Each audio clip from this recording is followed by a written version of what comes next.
वन्दे पद्मकरां प्रसन्नवदनां सौभाग्यदां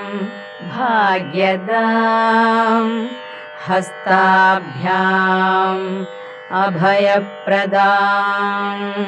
मणिगणैर्नानाविधैर्भूषितां भक्ताभीष्टफलप्रदां हरिहरब्रह्मादिभिः सेवितां पार्श्वे पङ्कजशङ्खपद्मनिधिभिः युक्तां सदा शक्तिभिः सरसिजनिलये सरोजहस्ते धवळतमांशुकगन्धमाल्यशोभे भगवति हरिवल्लभे मनो